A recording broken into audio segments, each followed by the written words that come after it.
Yeah, we might have to. Everyone's sounding a bit crispy. Yeah, you still sound bad to me, Michael. I'm assuming I also still sound bad to you, Andrew. Oh, yeah. Yeah. Everyone should have just had to reconnect there. We reconnected and I'm green. I can hear you better, JJ. Yeah. Yeah. Everybody's clean now.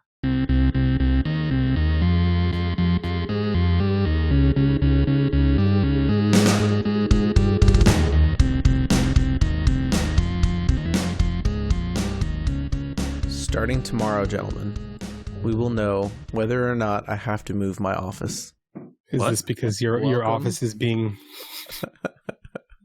Welcome to episode 199, the one where everything could change before episode 200 of We Were Gamers, a podcast. Very nervous about how loud these air conditioning units are going to be next to my office. Oh, no. Not where you thought I was going about being nervous, huh? No, but I can guess some answers here, though, because I have one in my house. Okay. So let's say the condenser.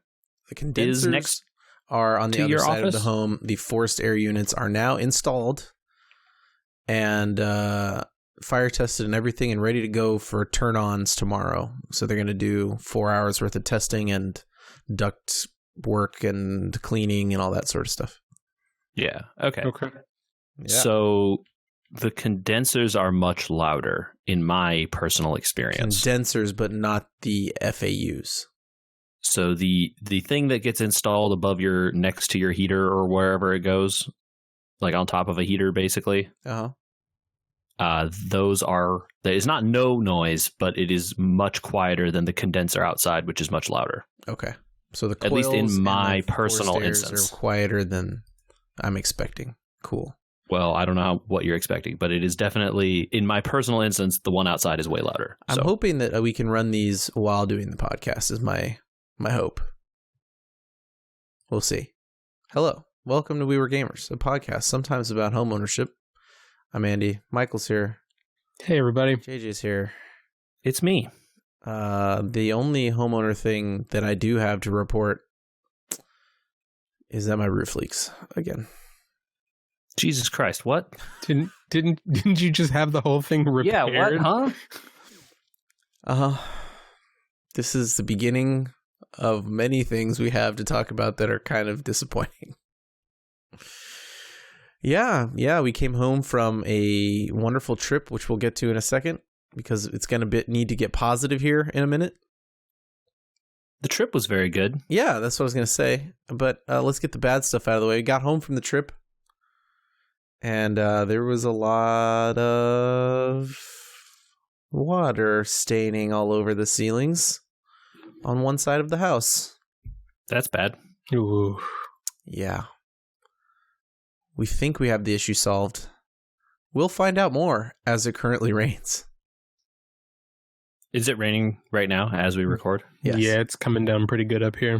Mm-hmm. Okay. That plus the wind. It was not raining down here today yet, but I'm guessing it will be later tonight. It's on the way. Enjoy. Thanks. I guess you never know whether they missed a spot or if there's a crack or something got damaged by the solar people or whatever until it rains again. Just one of those things.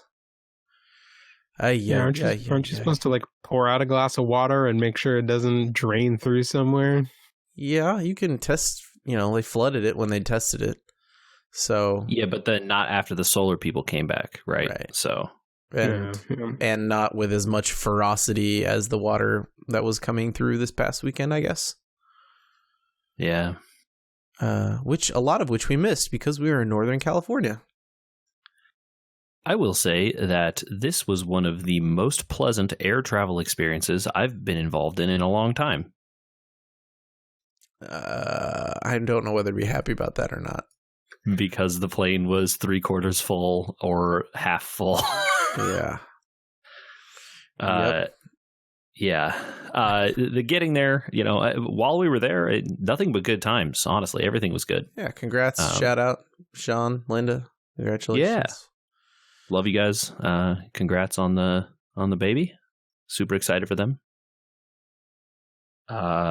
the air travel was weird, but you know what? Hey, I'm glad we did it. And now I can never leave my house again. Yeah. Just be glad you were flying domestically and not internationally. I don't know if you guys saw pictures of JFK or O'Hare or any of the big airports, but there were hours-long lines of people just trying to get back into the country. Woof. Well, I saw some of that. I've also heard, personal stories already piling up of everyone that has to basically not go to work or work. It's kind of a madhouse in terms of people figuring out what they're going to do in the coming weeks. I know our children are now... A lot of businesses are scrambling, for sure. My kids are now kicked out of school until at least after spring break. Okay, so, you make it sound way worse when you say it like that. The school's all shut down. Like they decided to close all of them. It's not just your kids that got kicked out.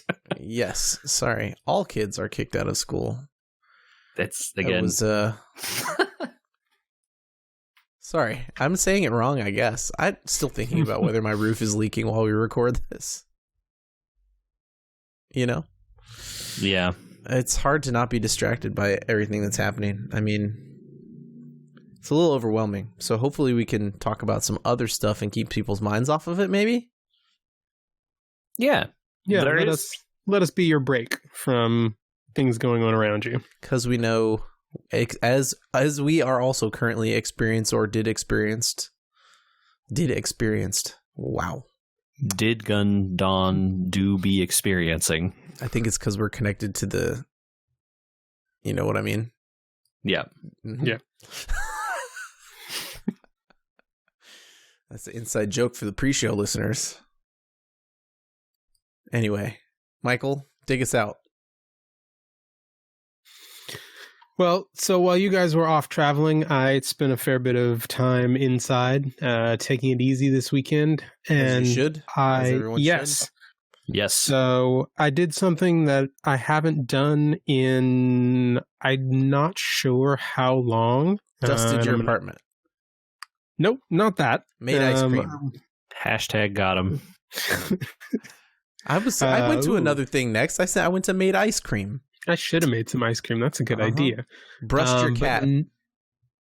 No, we do that pretty regularly. Otherwise, our entire apartment would be coated in stray cat hair. Made jerky.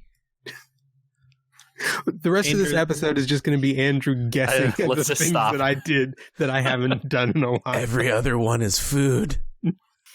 That was the strategy. So, for the three of you that are still listening. Maybe more, because they're all stuck inside. Oh. No, so I bought a launch day game. Oh, wow. Yeah.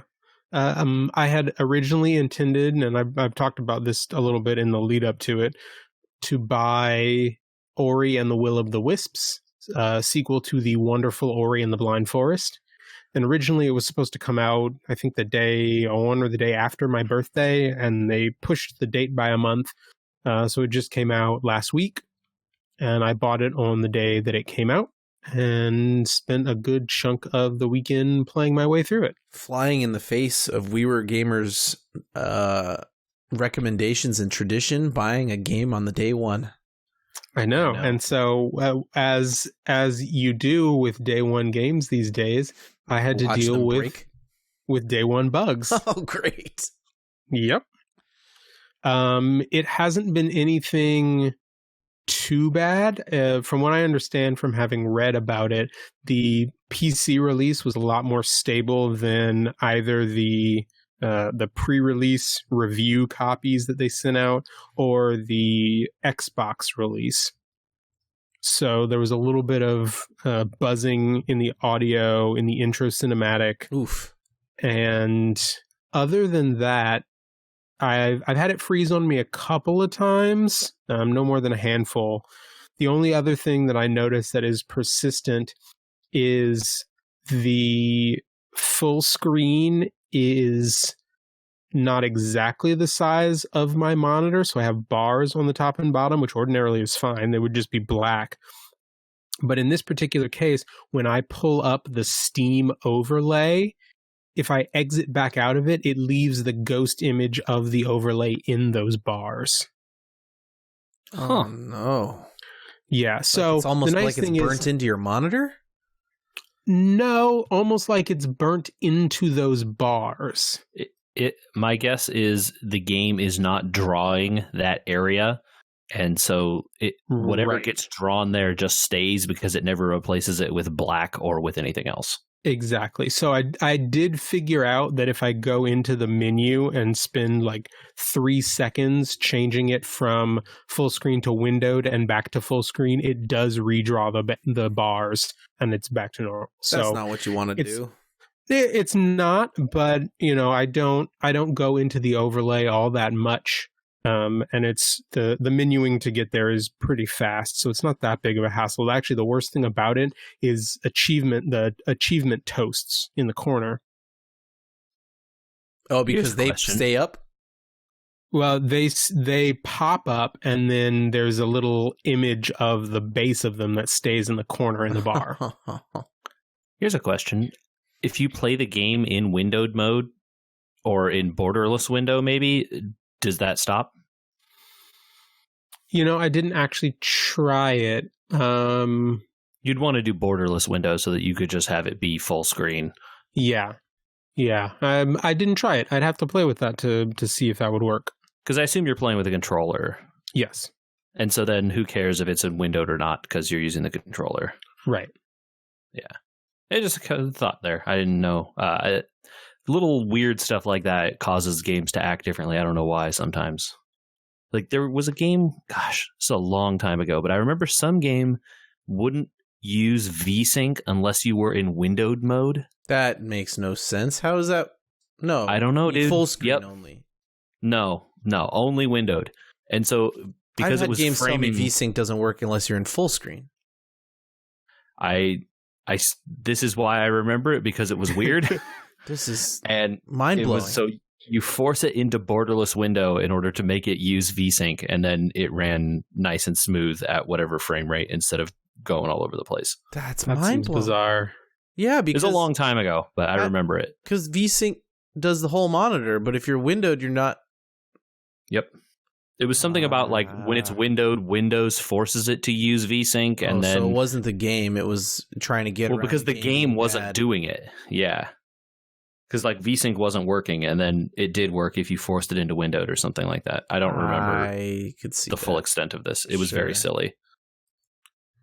Okay, that's unfortunate though. But how is? By the way, the first Ori game is on sale on Steam right now for $5. That's a pretty good deal. Go buy it. Okay. If you have not checking my if you have not played that game or bought that game, go buy it right now. I'll wait. Checking the library. Here we go. I think it's like the definitive edition or whatever. Yes, that's the one you want. The definitive edition. Ori. Okay. Yep. Okay. We're good. It's already here. All right. Well, but everyone else out there, we'll wait. You can go buy it and then come back and listen to Michael tell us how the new one is. Yep. Can you do gameplay differences / most of it without spoiler time, or is it not one of those games? Yeah, no, I can do it without spoiler time because a lot of the game, like a lot of the last game, is the two of the best things about this game, and it feels just like the last one, are the fluid movement throughout the environments, and then just the artistry of all of the backgrounds. Like the entirety of the game feels like a painting, and I think I said that about the first one too, and it picks up right where that one left off. Huh. Okay, so like immediately after, huh? Yeah. So the story does pick up pretty soon after the events of the first game. Okay. You and your little sort of adoptive family have adopted a baby owl and are sort of teaching it about the world, and you help it start to learn to fly, and it and Ori go off on a flight and get blown off course by a storm and separated. So the first part of the game is you trying to find, the owl's name is Ku, KU, and so you are trying to reunite with Ku. And then once you find her, the rest of the story goes from there. Huh. Cool. Okay. So it was very interesting Gotta because explore maps to go find something. Got it. Yep. Metroidvania. Yeah, exactly. So the movement, I got so used to the movement of the first game, and I didn't realize how ingrained the movement and the button pressing became until I started trying to move around in this game and realized, oh, I can't do that yet. Like, I don't have the ability set. You have to find your abilities all over again, right?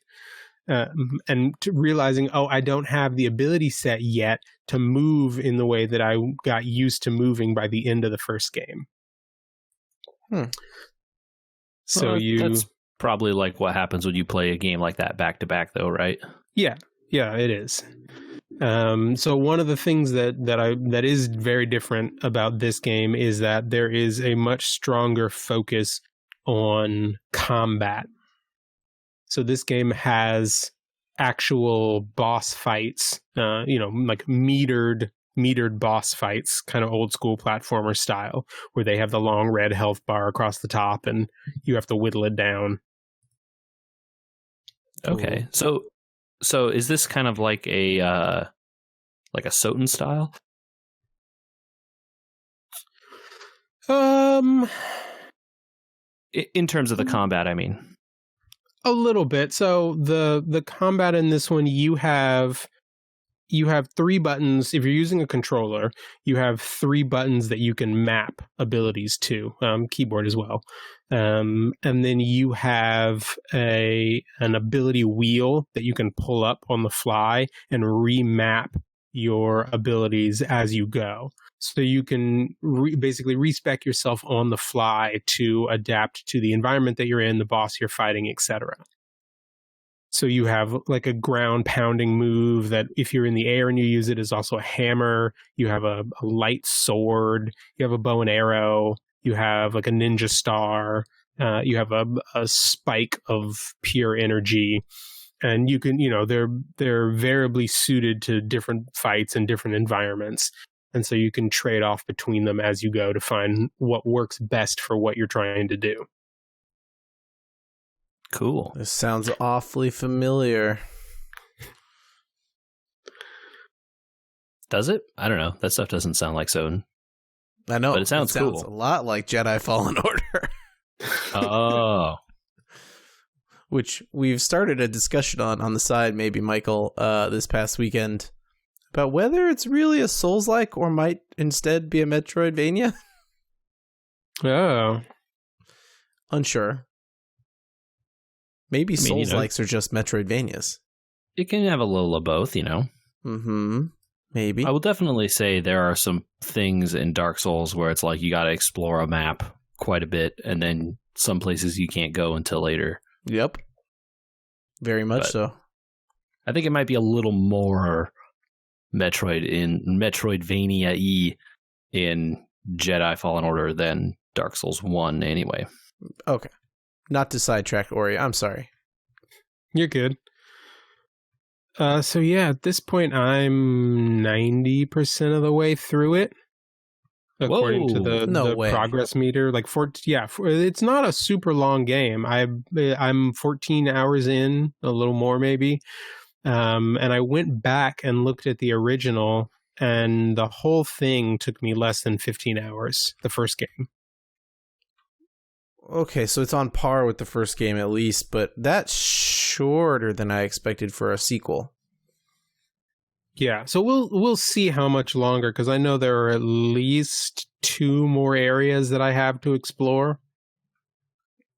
It's also possibly the kind of thing that, like, I know some of those kinds of games do, where that you start over in New Game Plus, and there's different stuff sometimes.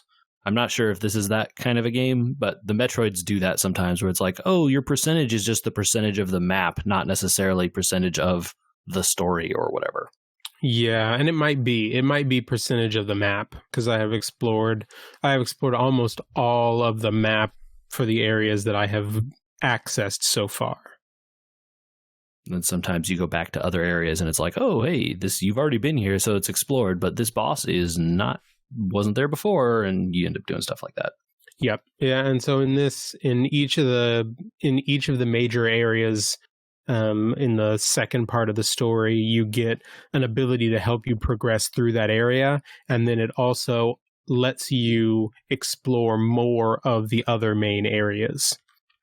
So at one point you get the ability to tunnel through sand, and you realize that there are a whole bunch of areas in the previous sections that you've been to, and in some of the sections that you may not have been to yet, where there are walls of sand in your way.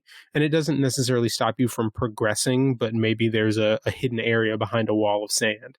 And so now you can backtrack to it, or, if you got the sand ability first, then when you come to it, you can tunnel through it and find what's on the other side. Yeah, and then it'll be like, oh, here's a little power up over here, or here's like a hidden boss or some items or something. Yeah, exactly.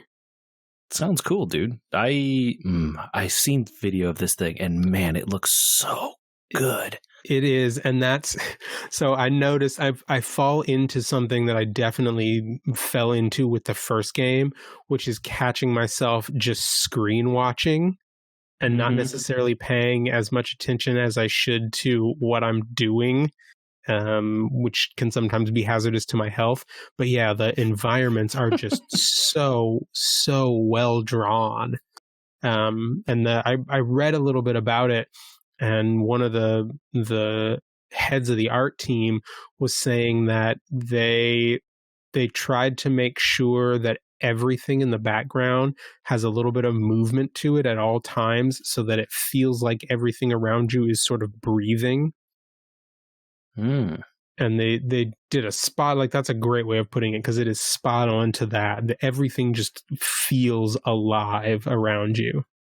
The video that I've seen, which to be fair is not a ton, but I've seen a little bit, and it's like it took place in kind of like a jungly type area, I guess, for lack of a better word. Mm-hmm. And it was just, everything looked so lush and so many vibrant colors and so much just visual detail all over the screen. Like, it actually took me a little bit of like getting used to watching the video, because I was tough to follow the character because there was so many colors all over. Yep. Yeah, it's hard sometimes to keep track of what's going on. There's also a motion blur setting for the background that you can turn on and off. For the background? Yeah. Huh. So that would be okay. I don't like motion blur, you guys. I think it's bad. I'm undecided. I have it on in Fallen Order. I feel like that it gets used to an extent, at least in a lot of video games that I've played, to like hide the fact that like this is kind of bad looking over here, so we're just going to make it, oh, you jump past it, motion blur, and like, don't look over there, it looks like garbage. I don't think that's the case in Ori here, but no, I definitely understand where you're coming from. I think in this it helps because when you have access to the full move set, you can really move pretty quickly through some of these areas, and I think it helps just lend a sense of movement and speed to have it blur just a little bit. So I have two opinions, and neither one answers your question, JJ, about whether it's good or bad or what they use it for. I've noticed in the only game that I've noticed recently that has it, which is Fallen Order, that sometimes it's cool because it makes you feel like you're moving super fast when you do like Jedi sprint and jump and all that sort of stuff. But at other times I feel like it's in the air so that you can not notice the loads that are happening or the hitching. Yeah. Right. So that's my dislike of it, because at least when I've seen it frequently, it's been to like, ooh, look at you fast doing this fast ninja run. Meanwhile, there's some loading going on and the screen is like, oh, I'm going to miss a couple frames here, but it was blurry, so it's okay. Yeah. I'm unconvinced that even with it on, you're doing any help. I'm still having a lot of hitching issues with that game, and I wonder if turning stuff off like that might start to help, because when I load into the game, I have to like spend time for the first minute or two spinning around, moving, spinning around again with the camera, trying to get it to like get rid of the hitches. Otherwise, I just can't win fights. So I don't know what that's about. I certainly have never experienced that. It's a multifaceted issue that I have found links to now. Thank you for the email. You're welcome. Mm-hmm. But it is I feel that at least if it's off and I'm seeing the hitching, I understand. It's like, oh, like, look, the frames aren't coming in right. It's tearing. There's stuff going on here. With the blur, they kind of hide it a little bit. And then I'm less sure if it's the motion blur coming on and off or if it's the game like missing frames and the performance is bad. It's like, if the performance is bad, there are things I can adjust to fix it, right? Right. And in some games, they don't let you turn the motion blur off, which then just annoys me because now I don't know if the performance is bad sometimes. Sure.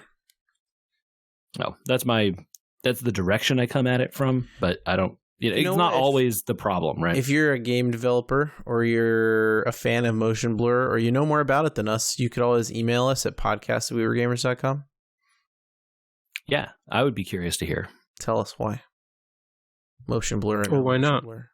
Or why not? Yeah, please. Yeah. Okay. Well, that sounds rad.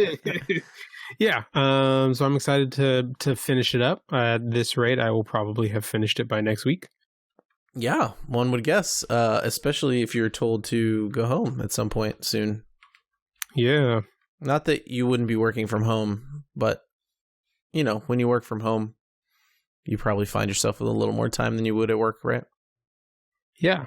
Don't have to commute. Get that time back. Bang. Mm-hmm. Lunch break. Yep. 15-minute smoke breaks. Video game breaks. For saying. Yeah, JJ, I know you played War of the Lions. Yeah. I saw that on the phone. I have a phone version of that, and I was on an airplane, so although the flight was not long, it isn't long enough for me to turn on the ye old Final Fantasy Tactics War of the Lions, and I've had a save that I've been going through for probably 4 years or something. I'm amazed you remember where you are. Bro, I played that game so many times. I don't need to remember. Somebody could just drop you in the middle and you'd know. Yeah, I know which classes are broken and which ones aren't. It'll take me a little while if you drop me in completely unknown, but like I know which classes are broken, so I was probably building towards one of them, and you just got to look at your main character and be like, okay, I got this and not this, and then get back to it.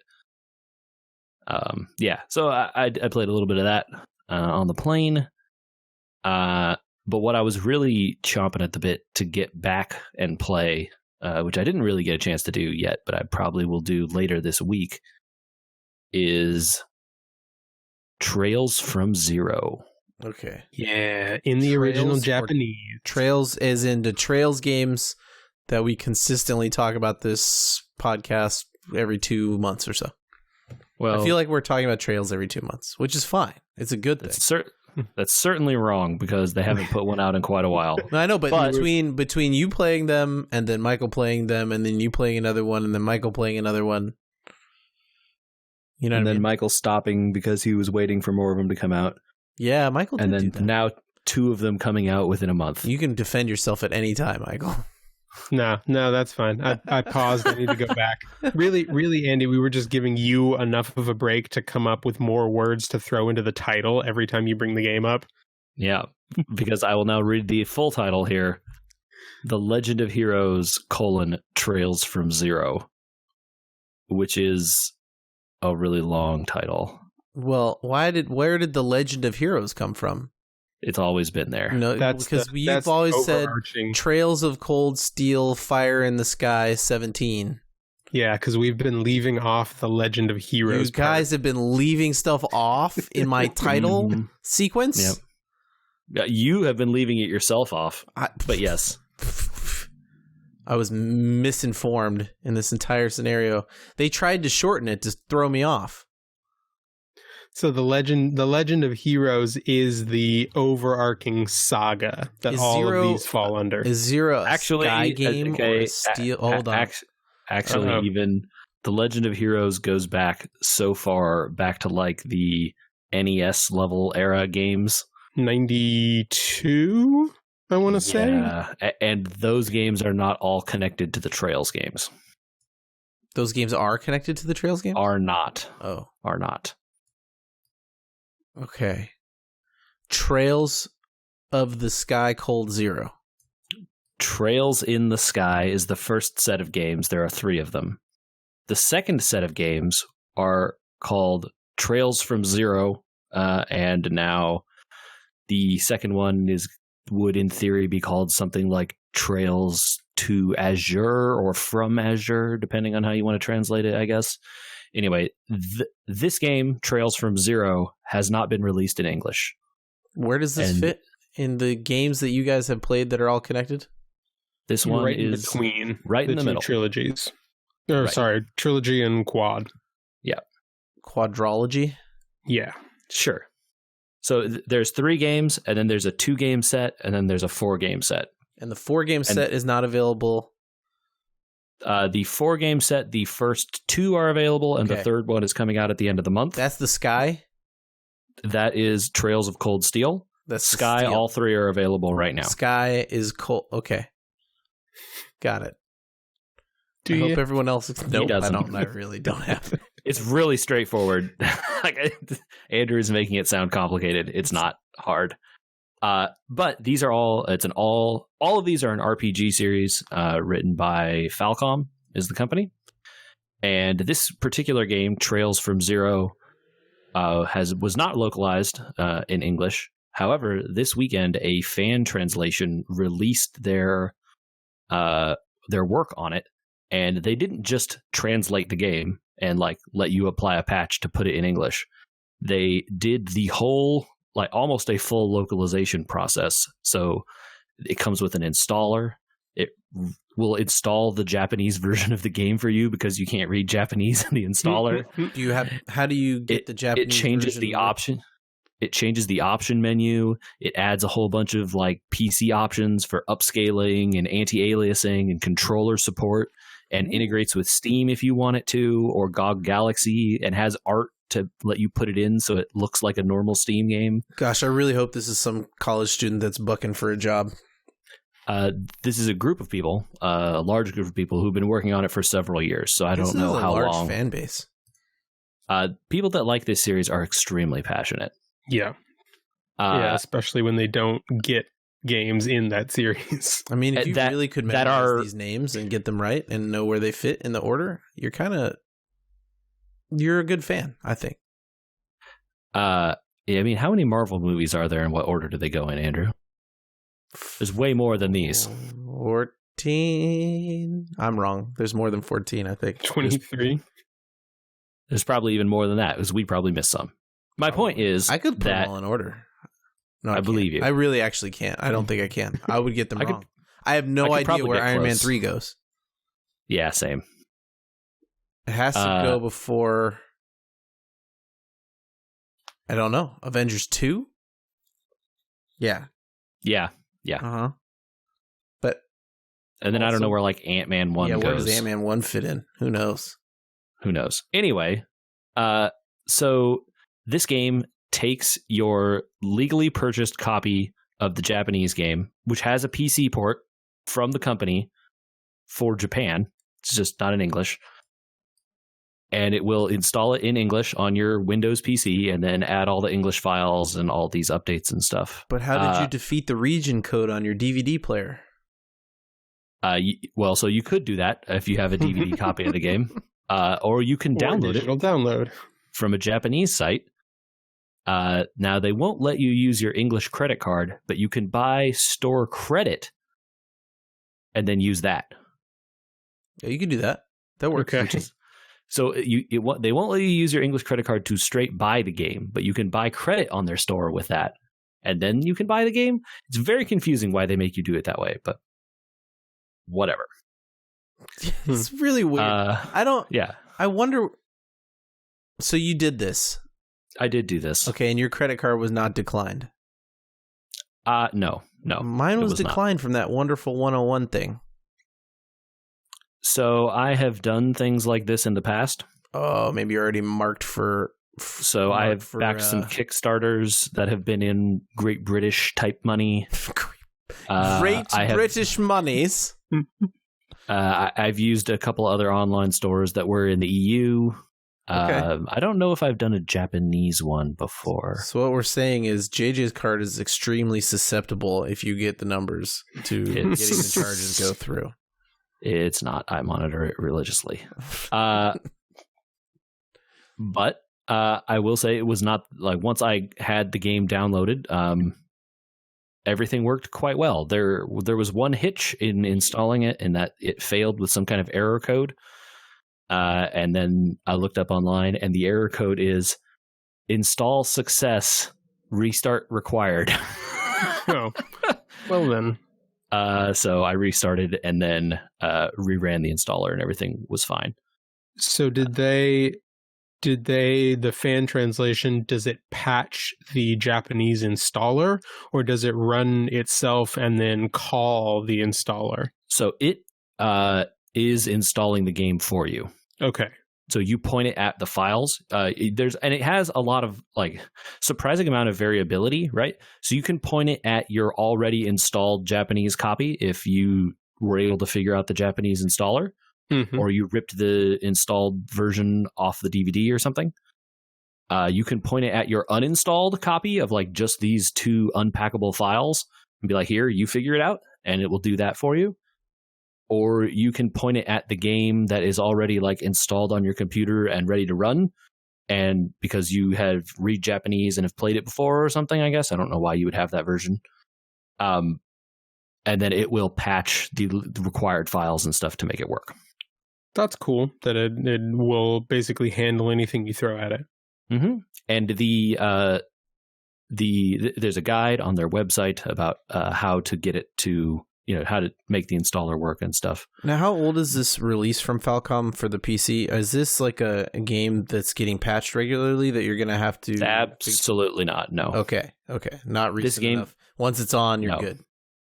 This game came out when the PSP was still a thing, because this game came out first on the PSP.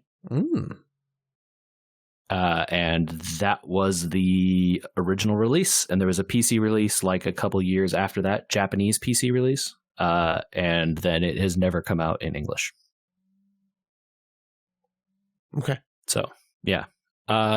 It is super cool that they did this. The like half an hour or whatever I've played of the intro, it really feels like the same kind of quality I got from those Trails in the Sky games. The first three of those, which were professionally translated by a company named Xseed. This really feels like that. Not only is the style of the game similar looking to those, it also like the writing and stuff feels like that. All the menus look very reminiscent of that. The combat system from like the one battle I've been in kind of looks like that. Can you shout out where people would find this fan translation so that they don't get something that would be not legit? Because this is like a thing that maybe we should support. You know what I mean? Sure. So the fan translators group is called the Geofront. And I believe their website is geofront.esterior.net. And that's like geofront.esterior.net. Yeah, see, that sounds like a go here to get a virus.net. Nope. It's totally legitimate. Their website has been hammered by DDoS and the Hug of Death in the last couple days. But why? Because 80 million people want this game, and you have to download a 500 megabyte file from them for the installer. So 500 megabytes. That's pretty good, actually. Considering how are you going to upres? How are you going to upres all these movies to 1080p when they came in original PSP resolution? I was just about to say, and for like new menus and upscaling and all that sort of stuff, that's pretty good. Yeah, it's pretty good. So yeah, it's super cool. I am super excited to dig more into it and kind of see where the story goes here. And I think that it's cool that they put hooks in there that if you add it as a non-Steam game, quote unquote, to your library, You can add the background art and the images so that it doesn't look like just some empty box in your library. But also, it will support like whatever controllers Steam uses. So they have hooks in there if you want to play it with your DualShock 4 or your Nintendo Switch Pro controller or whatever you want through Steam. Those hooks will work in the game, and the buttons will adjust appropriately. Wow. That's awesome. Yeah, way to go. Okay, so super cool. So they're already on the hook for the next one, right? Well, so they want to take some time off I bet they do. after You said this their has been years. working on for years, right? Years. Yeah, multiple years. Yeah. Their years-long project. So I imagine that they will take some amount of time off, and whether they will move on to the next one or not is unknown. There is I want to say serviceable, but like okay, maybe fan translation of the next game. The Trails from Azure or to Azure or whatever. And now you have to be specific if you want me to try. No, because I don't know what the English title is because it's never released in English. Oh man, there's no chance. It's Ao no Kiseki. That's what it's called in Japanese. That's way shorter. Yeah. What happened to the Legend of You're Heroes welcome. Trails? Oh, that part. The Legend of Heroes part is in there, but I don't know what that part is in Japanese. Ao no Koseki. Yeah. Easy. Let's just do it in Japanese from now on. Anyway, that one has never been translated in English, and there's like a kind of okay translation, but it doesn't have all the sweet quality of life stuff that this one has, so I don't know that I would play it. The bigger problem is that near the end of March, Trails of Cold Steel 3 comes out on PC. I think it's in a week. No, Michael, Jesus, I don't have it. I can't finish this in a week. Well, it's a week from recording. So 5 days from when you're listening to this, dear listeners. Well, that won't happen. JJ will be losing his mind trying to finish one game to play another one. Nah, I won't be doing that. I will be buying that, but I will not be playing it. I will be buying it, but I will not be playing it. There's no time for that. So, okay, I gotta know. So the middle two games, yes. How essential really are they for bridging the gap for those other from the trilogy to the quadrology? So here's the thing about this series, right? We talked about this a little bit before. These two middle games happen concurrently in time with the first two Cold Steel games. Uh-huh. And some of the characters and events that happen in them because they happen concurrently, happen in both games, and you'll see them wander back and forth between the two games. So this is like reading those last couple Game of Thrones books. Song of Ice and Fire books. In that, they split some stuff up, right? Right. Except this would be like, if only playing the Cold Steel ones would be like reading half of a book and not seeing the other half. Hearing about events and not knowing why or what was going on there, and then people showing up later and not knowing who they are. Right. Yeah. So it would be like reading one of those two split books. It would be like reading one of them but not the other. Then why are they skipping these games?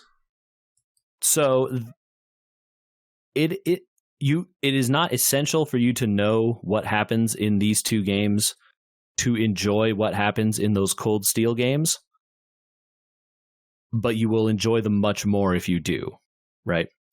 I see. Like this story is self-contained apparently within these two games, whereas the Cold Steel one then continues off and does more afterwards. Apparently, I don't know because I haven't played 3 and 4 is not out yet. Is 4 not out in Japan yet, or is it just not out in English? I think 4 just came out in Japan or something. So there's no games beyond the quadrology. Yeah, last year. Right. Cool. Yeah, the fourth game is the last one released thus far. Explains more too, because those games would be newer and possibly easier to localize. Unclear if they're easier to localize or not, but they're definitely newer. And for people who have an issue with the way these older games look, which is definitely a thing, like these are kind of like they have a style, I'll say. The newer games are like fully 3D RPGs where you wander around and fight battles and stuff. Not at all like these older ones. Yeah, the older ones, at least Trails in the Sky, are kind of like Secret of Mana style. Yeah, and this Trails from Zero definitely follows in that vein. I haven't seen the Azure yet, but I assume that it's similar. Cool. That was also a PSP game, so Azure. Yep. What? I've already forgotten the Japanese name. That was easier. Yeah. You'll have to become a fan of the series to find out. Oh no. Anyway, I'm super excited to play that, and it's so cool that they did this. It is like very true. From everything I've seen, it is truly like almost professional level quality. Like they've posted about how much work it was over the years and all the stuff that they've done, and they're talking about like we checking constantly against the wiki, like what are all the terms that are being used here, and like when the company itself's script is inconsistent, they went back to the lore to try to figure out what they meant and what the company said was wrong and inconsistent with its own lore, and tried to rectify it in places. Gosh, do these games have so much lore? They have so much lore. The world building is incredible. It's like if Lord of the Rings had been written in Old English. Right, yes. And so it's like you're translating from one language to the other, and then you're like, oh, this is a reference to this other thing like 3 games ago. Oh, but they used the wrong name. In that game, it was translated like this. So we need to translate it the same way over here so that everyone understands this reference. Like, there's so much of that. It might be too much. I don't know if I can take it. It is so cool to see this like interconnected series of games that have been stretched across like 4 platforms at this point. And because more like the same successfully characters than other games maybe that have stretched that far. Oh yeah. And it's so cool to see the same character like wander in and out, you know, it just like, oh, hey, I know that guy. Yeah. It's like, you know, oh, I remember we went on this adventure over here, and then he's talking about doing other stuff, you know. JJ, now you know why people get so excited when they see Roxas. Do I? Is that why? Is that the same thing? Okay, you're right. Is it? I don't know. Xenahart. I don't know the names. Xehanort? Yeah, there you go. That one. I know it's Nort because you get Norted in that game, right? Isn't that the thing? People get Norted. I thought you just get Norted because that was the thing. Is it Norted or Norded? No, I think it's like because his name is Xehanort, and so when you get Norted, it's like he gets you. Isn't that what that means? You get got. Yeah. I'm sure I have those in a box to play. Okay. Hey, they should release those on PC. Why don't they do that? They should do that. Still waiting. Man. You say that. You're going to say that, but I got Horizon Zero Dawn. Is Disney involved in Horizon Zero Dawn? Is there Mickey probably, in that game? Given what Disney's involved in these days. Mickey in that game? No. Not that I know of. Yeah. No. Not going to happen. If they can't get him into Smash, it's over. They're not going to put Mickey in Smash. Okay, Sora was the big thing everybody wanted in Smash. And they didn't get him either. Yeah. I think Mickey almost might have a better chance at Smash. No, because Disney doesn't want Mickey fighting all the time, right? Okay. So I mean, Mickey has platforming games. Goofy for Smash. He could do a thing where he like summons Pluto to attack you. He just yells "Gorsh" all the time. Oh man. I'm just thinking of he gets an assist from Max. Yeah, there you go. His final smash is just him yelling "Gorsh" and charging off the side of the thing. No, he's got to do the dance from the Goofy movie. Yeah, there you go. And then everyone just turns their head in shame and walks off the edge of the I had some time. Okay, hold on. Before things fell apart here, I used a little bit of free time to go to a hockey game. That's cool. Yeah. This is related to video games, and it's not related to a hockey video game. Okay. Blades of Steel, still the undisputed champion. No, I'm sorry. I like what you're going with there. Maybe. No, you don't like Blades of Steel? Blades of Steel. Are you thinking of Blades of Glory? No, I'm thinking of Blades of Steel, the NES game. Oh, I thought. Okay, sorry. Blades of Glory is the movie. I don't know anything about a movie. I'm talking about. You said it wasn't related to video games, and I was like, oh, that's because Blades of Steel is still the best one. Okay, hold. Oh God. Anyway, your story about this is already hard enough to get the explanation out because it's just a gigantic rabbit hole that I ended up going down, and I discovered some things, you guys, that exist in the universe that I didn't know existed, and that I want you to love might be the right word, or also be agape at, like me. I went to this hockey game, and they played a piece of heavy metal music that I had never heard before, which is not uncommon. That sounds on brand. Yeah, for hockey. You know, hockey's gone up and down with the metal. I remember when the Ducks were owned by Disney, there was none. Then when they were not owned by Disney, there was a lot. Sometime over the last 10 years of hockey, it has gone from metal to a lot of pop back to about half metal and the rest pop, you know? It's kind of like settling in maybe on what the fan base is currently. I couldn't place why that particular song caught my ear in the middle of the hockey game, because if I hadn't heard it before or whatever, it would have been just fine. It was like not like particularly notable piece of music, I guess, but it's something that sounded really familiar. I couldn't figure out why. And it bothered me enough that the next day I had to go down a rabbit hole of trying to figure out what the song was, because I didn't do it at the time, and then try to figure out why it was familiar.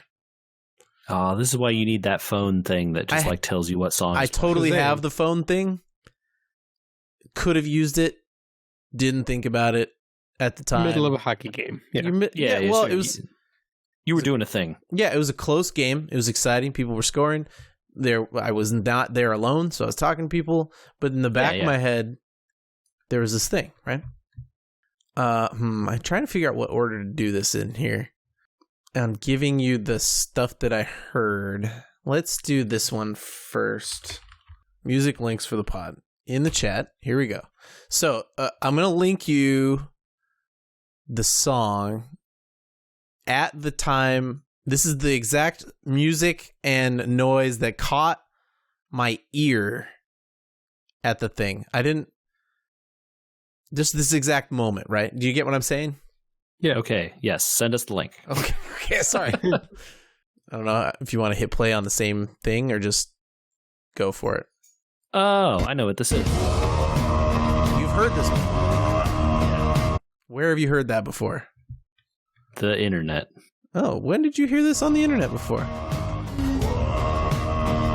I don't know. Okay. So I'm gonna let you tell this story because this is good. I know now, knowing what you have discovered here. Oh, you know where this is headed, huh? I think I do. You know how this is related to games.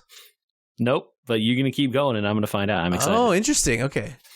This is a cool take sound. Take us down the rabbit hole with you. Okay, so this band that I have now linked to them, I'm gonna play a 20 or 5-second clip of it doing this song. All right.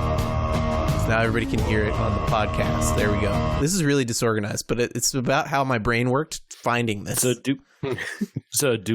Are we going to go into what that sound is and why it sounds cool? Yes, you tell them, JJ, because you know what it is. This is Mongolian throat singing. Yeah.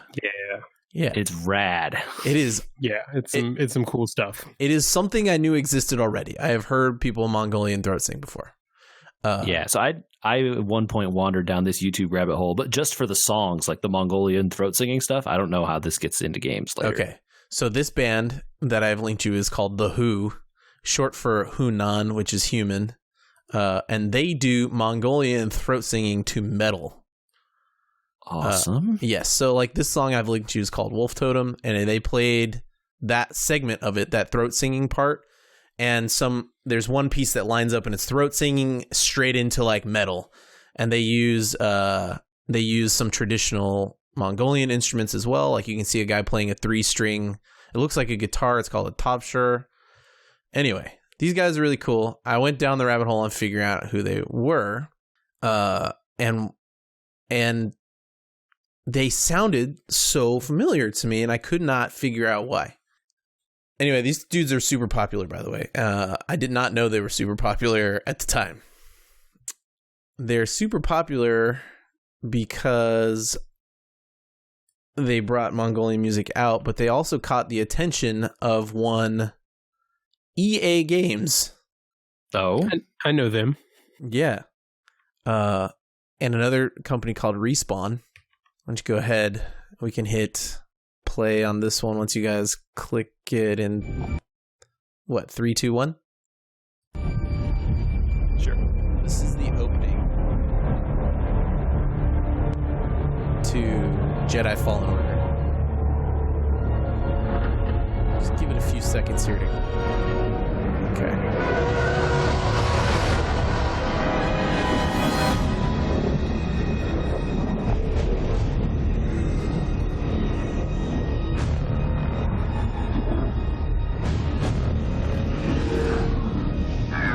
Okay. You see where this is going, don't you? Yep. Oh, now I do. Yeah, there it is. So it turns out at the beginning of this game, Cal, the main character here, is listening to his headphones. You see him take them off here in a second. And there goes the music. It goes away right when he takes the headphones off. I don't want to upset your rhythm. Okay, so we can just pause that. So he takes his headphones off and it goes away, right? Mm-hmm.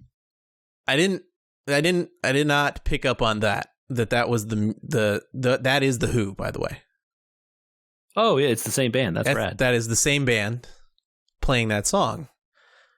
I still didn't remember it or figure out that it was them. I found this song, right?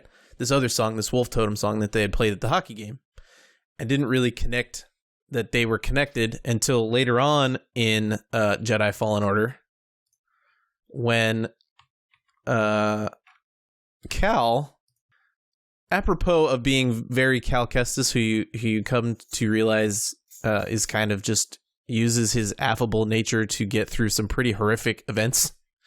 He, to set this up, is kidnapped at one point and finds himself in a fight pit. I don't know if you get what I mean by that, but kind of like old Roman gladiatorial combat. Yeah.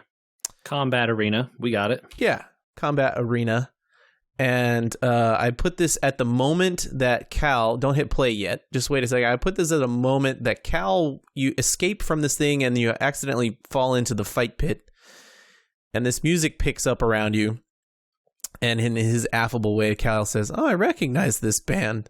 And this is when it all clicked for me. So go ahead and hit play on that one.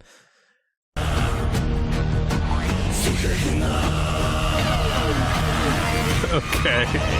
You fall into the fight pit when the violin solo starts. The music kicks on into metal. And then you have to do a 3.5, 4-minute fight to this song. Oh, that's cool. Yeah. Good tie-in. That was a pretty good tie-in. That's pretty sweet. Yeah. I'm sorry. This is a weird rabbit hole. So anyway, I guess... No, that's cool. I love this stuff. Stuff like this is so fun. Like just finding like a whole genre of music you'd never heard of before. And by the way, there are more bands than just this band, The Who. And there are like a lot of this song, this type of singing. It's kind of meditative, I feel like. Maybe because I can't understand what they're saying. Yeah. So I believe they used their song Black Thunder for the Jedi Fallen Order game. and I didn't connect until I really had to listen to them during this fight sequence. I was like, this sounds exactly like that other band, you know, and I put it all together there, and man, that is a fun fight sequence, and really their songs here kind of really sell that moment. It would be kind of boring if it was just, I don't know, orchestral music or something. Yeah. Or that call back to the beginning of the game, and for me being like, that's why I recognize these people. I finally remember now because Cal reminds me later on that I had heard them before at the beginning of this game. It was a weird sequence of events. It definitely has like especially because it's like sort of metal-ish or metal adjacent, I guess. I don't know. I mean, they play metal at some points in these songs, but like it definitely has like it's a bit more motivating than just your standard, like, you know, it feels more actiony than like a really swelling orchestral score or something that's scored. Yeah. Well, and the fight, depending on how well you do in this Jedi Fallen Order fight, just keeps going.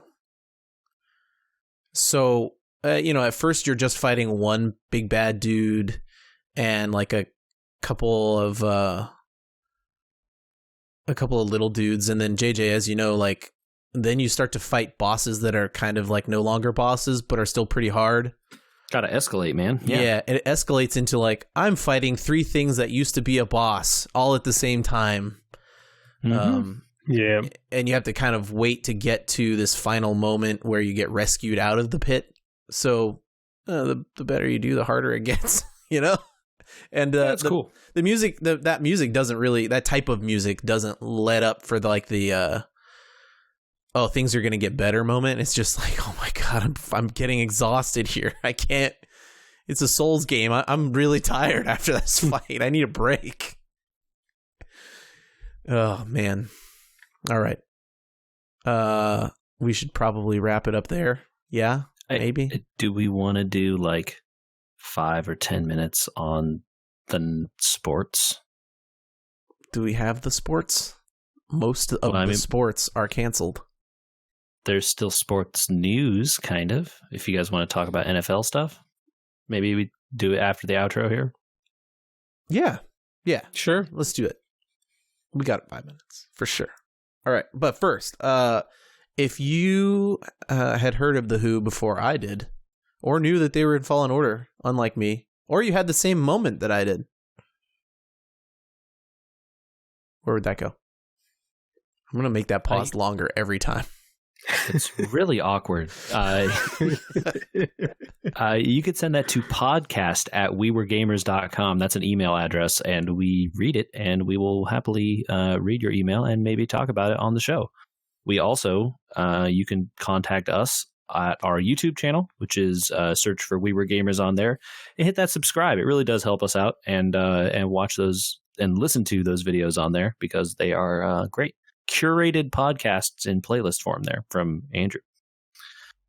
We are also, this podcast is available on basically everywhere you can get podcasts these days. That's your Spotify, your Stitcher, your Apple, your Google, your fine podcast distribution platforms, and our own website, weweregamers.com. Can I say 2 things on the outro here? Yeah. If you, first of all, everyone be safe. Wash your hands. Yeah, do that, please. And if you, like us, are going to get sequestered in your home due to frail older parents that have health conditions, or your work sends you home, or etc., and you find yourselves with a little extra time and you watch that Picard show, we have talked about that show. And we would love to join in conversation with you about it to pass the time.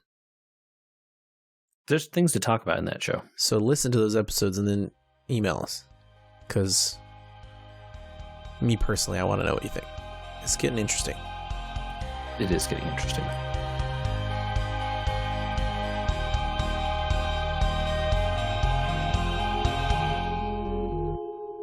Okay. Post NFL. So there were a bunch of trades that happened today. I saw the Bills paid $9.5 million picks to get a receiver. Stephon Diggs has my moved to the Buffalo Bills. My kingdom for a receiver. I mean, Hey, Josh Allen seems good. Josh Allen Yeah, Josh Allen is very good. A ball very far. And if Stephon Diggs could run far and catch it, that might be good. So in general, I think the plan is Josh, throw it over the defense. Chuck it. Stephon will Let be there. Stephon do the rest. Yeah. Yeah. That's crazy. That was a lot of picks. It was like a first rounder, like a fifth rounder, a seventh rounder, a 10th rounder. I didn't see the whole total. I knew there was a first in there. I'll find it while you're like, talking about the other ones. So there were two other ones today. The one that we'll start with the one that's just really wow. Yeah. Yeah, let's do it. The Cardinals, Arizona Cardinals, are receiving DeAndre Hopkins and a late round pick and are giving up David Johnson and a second round. Who's the league Texans commissioner that's supposed to be flagging this? Well, it's David Johnson now, apparently. No, but who was there before? They had Duke Johnson and So no one. like Carlos Hyde, maybe?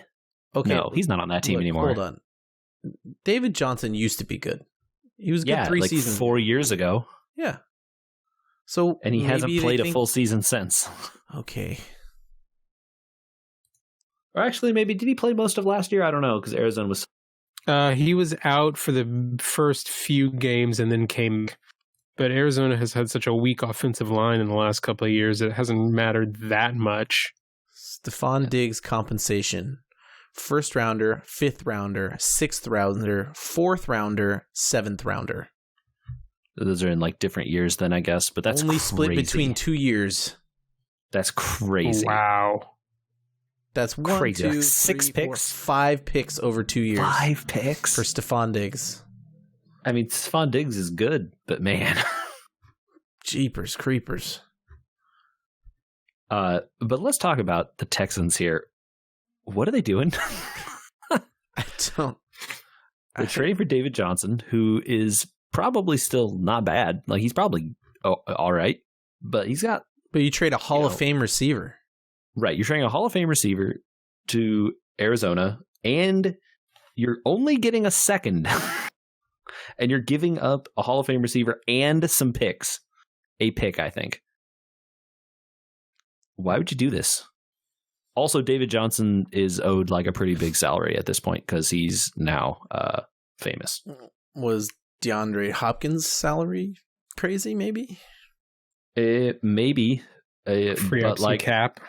But who is now Deshaun Watson? Who's going to catch the ball? Is it going to be Will Fuller who can't stay healthy? No. I bet you Will Fuller does not finish the season and is done with that team after that. Yes, I believe you. So that's kind of crazy. I was really surprised by that one. Okay, the third one. Amari Cooper re-signed with the Cowboys for 5 years and $100 million. Whoa! Wow! So that one I missed. That's not the one that I saw. I thought there was like a defensive. No, the Broncos there are a signed bunch an of offensive lineman for like $26 million. There was quite a few defensive deals. I noted that one because it was huge, and I was like, "Why? Whoa! I didn't think Amari Cooper was that good." I saw some pretty big franchise tags out there today. Yeah, a bunch of those coming through. Dak. Yeah, Dak was the big one. After Dak was the big one. Dak's an even bigger one, having heard that Amari Cooper got signed the same day. $100 million, you guys. Why? Why? I think Jimmy Graham got traded to the Bears. Yeah, for $9 million. And the Bears traded for a defensive player too, I think. I am at a loss. I don't know. There's not even. I really just want to know. Season, so. Yeah, that's very possible. I also just really want to know what the Texans think is happening in this game.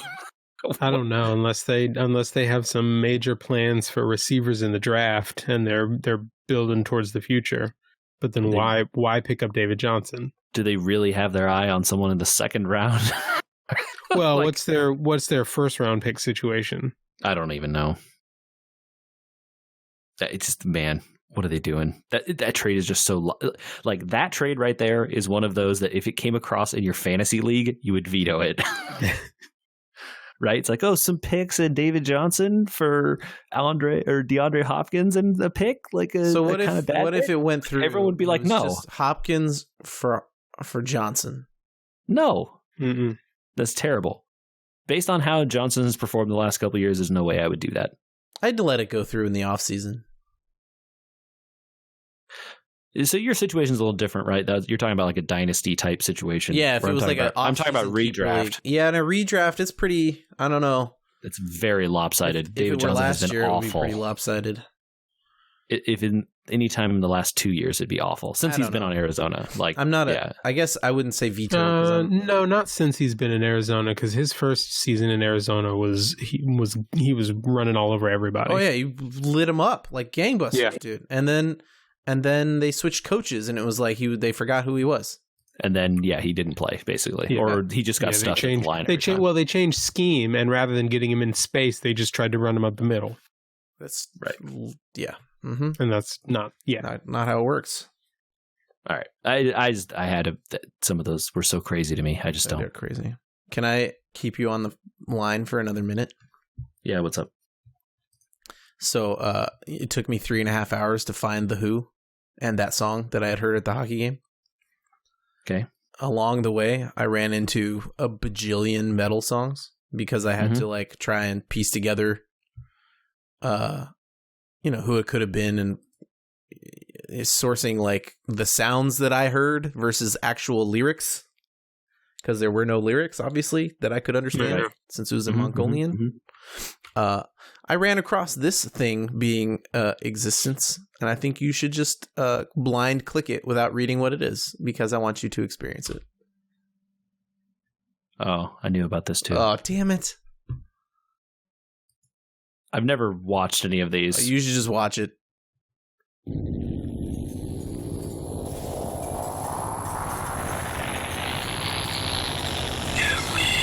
Chocolate.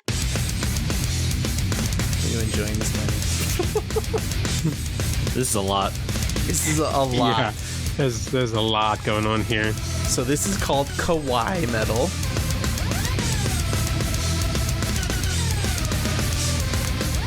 Very Japanese. The girl in the middle is the singer, and the other two just dance, as far as I understand. I think they sing a little bit, maybe. You might have to jump forward to like a minute for them to start singing.